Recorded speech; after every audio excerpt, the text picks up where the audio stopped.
Load Harvey Maria. എൻ്റെ പേര് ധന്യ. ഞാൻ മകഫിയിൽ നിന്നാണ് വരുന്നത്.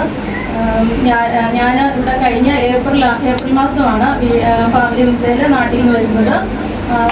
ഞാൻ ഇവിടെ വരുന്നതിന് മുമ്പായിട്ട് നാട്ടിൽ വെച്ച് തന്നെ കൃപാസനത്തിൽ പോയി തീർത്ഥാടന ഉടമ്പടി എടുത്ത ആളാണ്. ഞാനിവിടെ വന്നു കഴിഞ്ഞിട്ട് മിനിസ്ട്രിയിൽ സ്റ്റാഫ് നഴ്സായിട്ടുള്ള ജോലിക്കായിട്ട് അപ്ലൈ ചെയ്തിരുന്നു. അന്നേരം ഞാൻ മെയ് മാസത്തിലാണ് ജോലിക്ക് അപ്ലൈ ചെയ്യുന്നത്. എൻ്റെ ഒരു ആൻറ്റി വഴിയാണ് ഞാനിവിടെ അഖണ്ഡ ജപമാലയുള്ളതിനെ പറ്റി അറിയുന്നത്. അത് കഴിഞ്ഞ് ഞാനിവിടെ അഖണ്ഡ ജപമാലയിൽ ആദ്യമായിട്ട് മെയ് മാസത്തിലാണ് പങ്കെടുത്തത്. അന്നേരം എനിക്ക് പ്രയർ റിക്വസ്റ്റ് ഉണ്ടായിരുന്നു.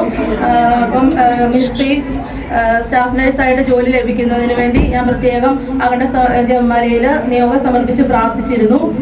അപ്പോൾ എക്സാം കഴിഞ്ഞവരൊക്കെ പറഞ്ഞു ഒത്തിരി ടഫാണ് എക്സാം പാസ്സാകാനൊക്കെ ഭയങ്കര ബുദ്ധിമുട്ടാണ്, ഇൻ്റർവ്യൂ ഒക്കെ 20 മിനിറ്റ്സ് ഇൻ്റർവ്യൂ ഉണ്ട് എന്നൊക്കെ പറഞ്ഞപ്പോഴത്തേക്കും എനിക്ക് ഭയങ്കര ടെൻഷനായിരുന്നു. ഞാൻ നേരത്തെ ഇവിടെ കമ്പനിയിൽ സ്റ്റാഫ് നഴ്സായിട്ട് ജോലി ചെയ്തിരുന്ന ആളാണ്. 7 വർഷം ഇവിടെ കുവൈറ്റിൽ എക്സ്പീരിയൻസ് ഉണ്ടായിരുന്നു. എങ്കിലും എനിക്ക് ഒത്തിരി ടെൻഷൻ ഉണ്ടായിരുന്നു എക്സാമൊക്കെ പാസ്സാകുന്നതിനെ കുറിച്ച്. ഞാൻ എക്സാമിന് പോകുന്നതിന് തലേദിവസം ബാബുബ്രദറിനെ വിളിച്ച് പ്രത്യേകം പ്രാർത്ഥനാ സഹായം അപേക്ഷിച്ചിരുന്നു. ബാബുബ്രദർ പറഞ്ഞു ഒന്നും പേടിക്കേണ്ട കാര്യമില്ല, ഞാൻ പ്രത്യേകം മധ്യസ്ഥ പ്രാർത്ഥനയിൽ പ്രാർത്ഥിച്ചോളാമെന്ന് പറഞ്ഞു. ധൈര്യമായിട്ട് പോയിക്കോളാൻ പറഞ്ഞു. അന്നേരം കുറേയൊക്കെ എൻ്റെ ടെൻഷനൊക്കെ കുറഞ്ഞു. ഞാൻ ഒത്തിരി ഫ്രീ ആയി. എനിക്ക് മാതാവിൻ്റെ ഒരു സാന്നിധ്യമൊക്കെ തോന്നി. ഞാൻ പ്രാർത്ഥിച്ച് വിശ്വാസപൂർവ്വം പോയി എക്സാമും ഇൻ്റർവ്യൂവും അറ്റൻഡ് ചെയ്തു. എക്സാം കുറച്ച് ടഫായിരുന്നു. ഇൻ്റർവ്യൂവിലാണെങ്കിൽ പക്ഷെ അവർ ചോദിച്ച ക്വസ്റ്റിനൊക്കെ എനിക്ക് ആൻസർ ചെയ്യാനായിട്ട് പറ്റി.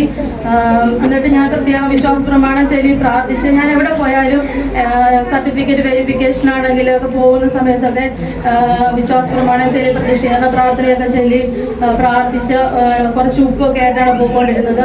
എൻ്റെ സർട്ടിഫിക്കറ്റുകളിലൊക്കെ അത് ഇട്ട് പ്രാർത്ഥിക്കുമായിരുന്നു. ഞാൻ അവിടെ കയറുന്നതിന് മുമ്പായിട്ടൊക്കെ ഉപ്പിട്ട് പ്രാർത്ഥിച്ച് വിശ്വാസ പ്രമാണം ചൊല്ലി പ്രതിഷ്ഠീകരണ പ്രാർത്ഥനയൊക്കെ ചൊല്ലിയാണ് എല്ലായിടത്തും പോയിക്കൊണ്ടിരുന്നത്. എനിക്ക് എക്സാം പാസ്സാകുവാനായിട്ട് പറ്റി, ഇൻ്റർവ്യൂവും പാസ്സാകാനായിട്ട് പറ്റി. മധ്യസ്ഥ പ്രാർത്ഥനയിൽ എനിക്ക് വേണ്ടി പ്രാർത്ഥിച്ച എല്ലാവർക്കും ഒരുപാട് നന്ദി പറയുന്നു.